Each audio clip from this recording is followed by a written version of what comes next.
ಕ್ರಿಶ್ಚಿಯನ್ನರ ಕೈಯಲ್ಲಿ ಈ ಬೈಬಲ್ ಅನ್ನ ನೋಡಿದ ತಕ್ಷಣ ಪ್ರತಿಯೊಬ್ಬರು ನಮಗೆ ಹೇಳುವಂತದ್ದು ಇವರು ಮತಾಂತರ ಮಾಡ್ತಾ ಇದ್ದಾರೆ ಅಂತ ಹೇಳ್ತಾರೆ. ವಾಸ್ತವ ಏನಪ್ಪಾ ಅಂತಂದ್ರೆ ಇಲ್ಲಿ ಯಾರನ್ನು ಕೂಡ ಮತಾಂತರ ಮಾಡ್ತಾ ಇಲ್ಲ. ಬದಲಾಗಿ ಈ ಸತ್ಯವೇದ ಏನಿದೆ, ಈ ಬೈಬಲ್ ಏನಿದೆ, ಯಾರನ್ನು ಕೂಡ ಮತಾಂತರ ಮಾಡೋದಿಲ್ಲ. ಅಥವಾ ನಿಮ್ಮ ಆಚಾರ ವಿಚಾರಗಳನ್ನ, ನಿಮ್ಮ ಸಂಪ್ರದಾಯಗಳನ್ನ ಯಾವತ್ತೂ ಕೂಡ ಈ ಒಂದು ಬೈಬಲ್ ಬದಲಾಯಿಸೋದಿಲ್ಲ. ಯಾಕಪ್ಪ ಅಂತಂದ್ರೆ ಯಾವ ಆಚಾರ ವಿಚಾರಗಳು ಕೂಡ ಒಬ್ಬ ಸುಳ್ಳನನ್ನ, ಒಬ್ಬ ಕಳ್ಳನನ್ನ, ಒಬ್ಬ ಕೊಲೆಗಾರನನ್ನ ಅಥವಾ ಒಬ್ಬ ಕುಡುಕನನ್ನ ಬದಲಾಯಿಸುವುದಕ್ಕೆ ಸಾಧ್ಯ ಇಲ್ಲ. ಈ ಒಂದು ಬೈಬಲ್ ಯಾವಾಗಲೂ ಕೂಡ ನಮ್ಮ ಜೀವನವನ್ನ ಬದಲಾಯಿಸುವ ಗ್ರಂಥವಾಗಿದೆ. ಅಷ್ಟೇ ಹೊರತು ನಮ್ಮ ಧರ್ಮವನ್ನು, ನಮ್ಮ ಆಚಾರವನ್ನು, ನಮ್ಮ ವಿಚಾರವನ್ನು ಬದಲಾಯಿಸುವ ಗ್ರಂಥ ಬೈಬಲ್ ಅಲ್ಲ.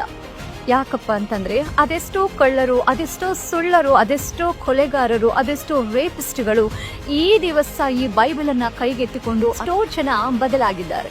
ಜೀವನವನ್ನ ಬದಲಾಯಿಸುವ ವಾರ್ತೆ ಮಾತ್ರ ಬೈಬಲ್ ಒಳಗಡೆ ಇದೆ ಹೊರತು ನಿಮ್ಮ ಧರ್ಮವನ್ನ, ನಿಮ್ಮ ಆಚಾರ ವಿಚಾರಗಳನ್ನ ಬದಲಾಯಿಸುವ ವಾರ್ತೆ ಅಲ್ಲ. ಜೀವನವನ್ನ ಬದಲಾಯಿಸುವ ವಾರ್ತೆಯೇ ಸುವಾರ್ತೆ. ಅಂದ್ರೆ ಸುವಾರ್ತೆ ಈ ಒಂದು ಬೈಬಲ್ ಒಳಗಡೆ ಇದೆ. ಸುವಾರ್ತೆ ಯಾವತ್ತು ಯಾರಿಗೂ ಹೇಳಲ್ಲ, ಹೋಗಿ ನಿನ್ನ ಧರ್ಮವನ್ನ ಬದಲಾಯಿಸಿಕೊಂಡು ಬಾ ಅಂತ. ಸುವಾರ್ತೆ ಯಾವತ್ತು ಯಾರಿಗೂ ಹೇಳಲ್ಲ, ನಿನ್ನ ಆಚಾರ ವಿಚಾರಗಳನ್ನ ಬದಲಾಯಿಸಿಕೊಂಡು ಬಾ ಅಂತ.